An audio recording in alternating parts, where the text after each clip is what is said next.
Generally, the further east you go, along the north coast of the channel, i.e. the English south coast, the murkier the water becomes, the poorer the visibility for diving becomes, and the more silt and sediment you get in the water and on the bottom.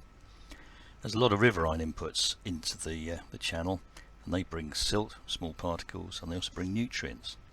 Nutrients promote plankton blooms and also bacteria in the water column. In the summer this settles out onto the reefs and onto the bottom, and you can see it wherever you dive. Lyme Bay, out to the west, has the best of both worlds. It's got those nutrients, it's got that silt, and it's got little bits of reef. And the reef where that rather nice Applidium elegans was seen is this little piece of reef in the background, the vertical, which is only about 25 centimeters high.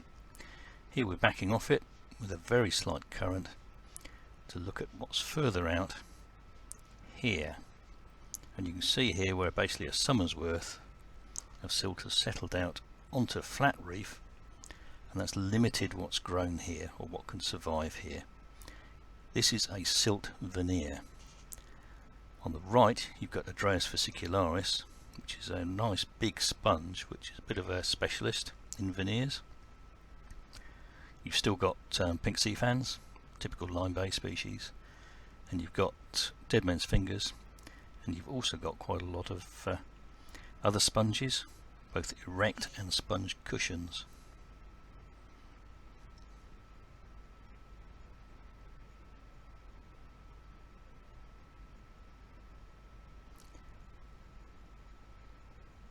Again, you can see that little patch of reef in the background.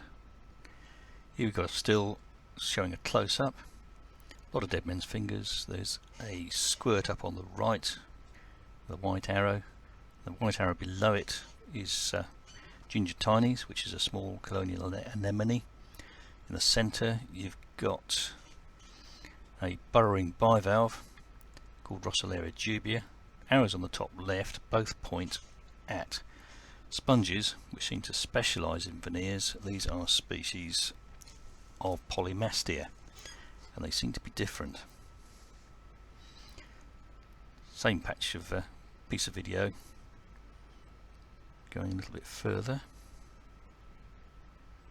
and you can see the habitat. You can see it's a large area, a very similar biotope.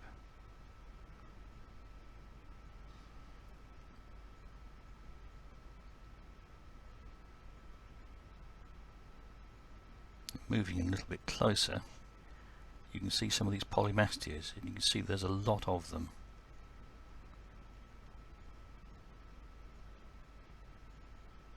A bit of a waft to find out what it really looks like.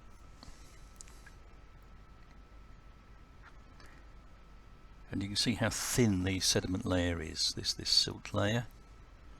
This probably vanishes in the winter, and you've got this flat, probably calcareous sedimented sandstone underneath, which is revealed.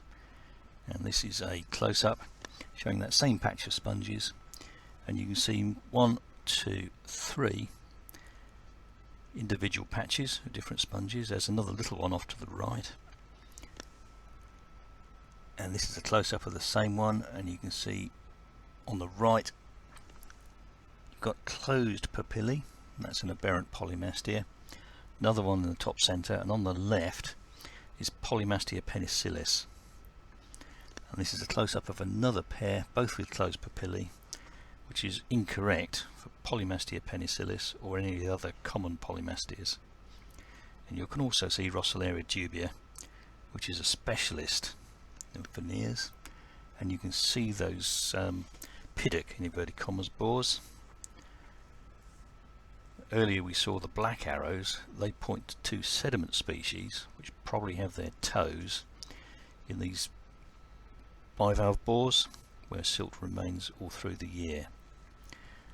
So this is a silt veneer. It's a fairly common situation in Lyme Bay, but this is quite an easy example because the bedrock, the hard surface underneath, is flat. Don't forget to qualify as a veneer biotope. The species you record, or the majority of the species you record, must be on the rock. and growing under or through a layer of mobile sediment. This silt settles out during the summer and probably vanishes during storms or in the winter.